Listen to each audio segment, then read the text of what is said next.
সাইদ আব্দুল্লাহ, অন্য প্রসঙ্গে আসি। আপনি সম্প্রতি একটা টক শোতে নিঝুম মজুমদার আপনার টক শোতে ছিল একটা। আসসালামু আলাইকুম বন্ধুরা, আশা করি আপনারা সকলেই ভালো আছেন।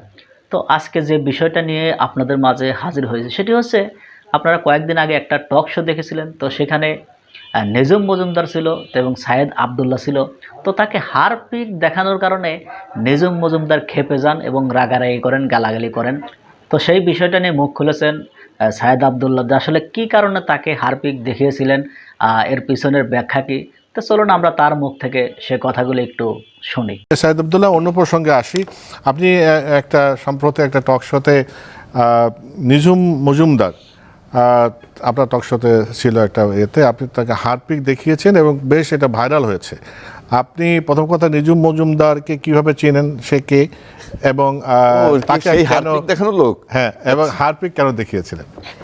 আচ্ছা, নিঝুম মজুমদারকে কিভাবে চিনি? বাংলাদেশের যারা রাজনীতি দীর্ঘদিন যাবৎ ফলো করে, নিঝুম মজুমদারের মতো একজন প্রোপাগান্ডা ছড়ানো ব্যক্তিকে চিনবে না এটা হতে পারে না। সে আপনি দেখবেন ঢাকা বিশ্ববিদ্যালয়ে যখন আমাদের যারা জুনিয়র আছে নারীদেরকে পিটিয়ে রক্তাক্ত করে ফেলছিল ছাত্রলীগ, সে তখন স্ট্যাটাস দিচ্ছিল ধূপধাপ ধূপধাপের আওয়াজ আসছে, চমৎকার। এবং একটা ভোটবিহীন অবৈধ স্বৈরাচারী শেখ হাসিনার রেজিমকে সে ক্রমাগত ডিফেন্ড করে যেত নির্লজ্জপনার মাধ্যমে। আর নিঝুম মজুমদারের সাথে এর আগে 2 বছর আগেও আমার একটা টক শো হয়েছিল। সো তাকে আমি চিনবো না এটার কোনো কারণ নাই। 2 নম্বর ব্যাপার, কেন হারপিক দেখিয়েছিলাম, যিনি হোস্ট ছিলেন এই টপিকটা কিন্তু ছিল আন্তর্জাতিক আদালতে মামলা। একজন লয়ার আছেন, বিজ্ঞ লয়ার আছেন, উনিও জানেন আন্তর্জাতিক আদালতে এইভাবে মামলা করা যায় না, নো ওয়ে, একজন ব্যক্তি এইভাবে মামলা করতে পারেন না। এবং কারা মামলা করেছেন বলা হচ্ছিল, পলাতক যে খুনি সিলেটের মেয়র ছিলেন উনি গিয়ে নাকি মামলা করছেন। ওনারা তো আসামি, ওনারাই আসামি না, ছাত্রদের বুকে গুলি চালানোর নির্দেশ দিয়ে গেছেন, তারা গুলি করেছেন। এবং এইভাবে যে মামলা করা যায় না, কিন্তু দেখবেন অনেক মিডিয়া, বাংলাদেশের অনেক মিডিয়াও এটা প্রচার করেছে যে আন্তর্জাতিক আদালতে ডক্টর মোহাম্মদ ইউনূসের নামে মামলা হয়েছে, উপদেষ্টা পরিষদের নামে মামলা হয়েছে। ওই টক শোতে আমি ডিবাঙ্ক করতে চেয়েছিলাম যে এইটা যে মামলাই হয় না, এটা যে ভুয়া কথা, নাম্বার 1 এটা। এবং তারা যে ধরনের কজ দেখিয়েছে, তারা বলেছে গণহত্যা হয়েছে 5 থেকে 8 আগস্ট, তার জন্য উপদেষ্টা মণ্ডলী কেন দায়ী? তারা তো তখন গঠন করাই হয় নাই, যে মুহূর্তে এটা নন এক্সিস্টেন্ট।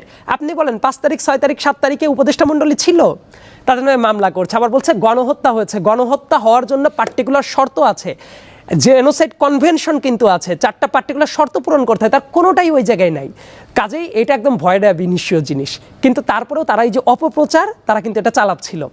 তো এই টক শোটা যখন শুরু হয়, হোস্টকে আমি বারবার করে বলে রেখেছি কেউ কারো কথার ভেতরে ডিস্টার্ব করতে পারবে না। এই যে চমৎকার একটা আলোচনা হলো, তার আলোচনাতেও আমি ডিস্টার্ব করিনি, আমার আলোচনাতে উনি কোনো ডিস্টার্ব করেননি। তো সে যখন আগে কথা বলেছে, সে কিন্তু অ্যাবসার্ড কথাবার্তা বলেছে যে মেয়র এখনও, উনি মেয়র, শেখ হাসিনা এখনও প্রধানমন্ত্রী, দেশে নাকি আমরা উগ্রতা দেখিয়ে হটিয়ে দিয়েছি, কোনো কিছুই হয় নাই। এই কথা শুনলে দেশের নর্মাল কোনো মানুষ, সুস্থ এবং বিবেকবান মানুষ এটা সহ্য করতে পারবে? তারপরেও দেখেন আমি একটা কথাও বলিনি। আমি যখন কথা বলা শুরু করেছি, সাথে সাথে সে ইন্টারফেয়ার করছে, আমাকে কথা বলতে দিচ্ছে না। আমি বারবার করে হোস্টের দৃষ্টি আকর্ষণ করছি। হোস্ট যখনই দেখলাম সে তারপরেও থামাচ্ছে না, নিঝুম মজুমদার চিল্লাচ্ছে, তখন দেখলাম যেমন কুকুর তেমন মুগুর রাখাটা অত্যন্ত জরুরি। কারণ সে কিন্তু সবসময় অতীতেও দেশের যখন ফ্যাসিবাদী রেজিমে কিছু পার্টিকুলার মিডিয়া ছিল, আপনিও জানেন, তাদের টকশোতে গিয়েও যারা বসতো তাদের সাথে চিল্লাপাল্লা করে তাদের জীবন বের করে ফেলার চেষ্টা করত। কিন্তু তার ভাবা উচিত আমরা যারা আছি সেই ব্যাপারটা তো আমরা সহ্য করব না। তার কাজে আমি বাধা দেইনি। আমি যখন কথা বলছিলাম সে বাধা দিচ্ছিল, তাহলে তাকে থামানোর উপায়টা কি? এবং আমি তো জাস্ট একটা হারপিক প্রদর্শন করেছি, তাতেই সে তেলে বেগুনে জুজে উঠলো। তার সাথে যদি কোনো সম্পর্ক না থাকতো সে তার নর্মাল কাজ চালাতো। এ থেকেই তো বোঝা গেল হারপিকের সাথে তার কোনো অতীত স্মৃতি আছে, এবং সেটা বাই দিস টাইম সবাই জানে। তো সে যদি নর্ম লঙ্ঘন ইচ্ছে করে রেখেছিলেন পাশে, আমি আগেই বলেছি আমি তার ক্যারেক্টারিস্টিক সম্পর্কে জানি। সে যদি আমাকে বাধা না দিত এইটা আমি আনতামও না। কিন্তু আমি জানি যে যেমন কুকুর তার জন্য তেমন মুগুর রাখতে হয়, এই জন্য প্রতিষেধক হিসেবে আমি রেখেই দিয়েছিলাম। কারণ আমি জানতাম সে এইভাবে যখন ডিস্টার্ব করবে, তারও পাবলিকের কাছে কি রিয়াকশন সেটা ভিজিবলি দেখিয়ে দেওয়াটা উচিত। বন্ধুরা, আমরা স্ক্রিনে সেই কথাগুলো শুনলাম। তিনি বলছে যে তার অতীত ইতিহাস তিনি জানেন, তো সেই কারণে তিনি জানেন যে কাকে কিভাবে থামানো যায়। তো সেই কারণে তিনি হারপিক দেখিয়েছিলেন, এবং হারপিক দেখানোর কারণে নিঝুম মজুমদার আরও ক্ষেপে রেগে মেগে মানে গালাগালি শুরু করে। এটা খুবই খারাপ লেগেছে। তো জাতিকে তিনি একটা বিনোদন দিয়েছে, এটি খুবই ভালো লেগেছে। তো এই বিষয়টা নিয়ে আপনাদের যদি কোনো মতামত থাকে অবশ্যই কমেন্ট বক্সে জানিয়ে যাবেন। তো বন্ধুরা, ভালো থাকবেন, সুস্থ থাকবেন। দেখা হবে পরবর্তী কোনো ভিডিও নিয়ে। সে পর্যন্ত ভালো থাকুন। আল্লাহ হাফেজ।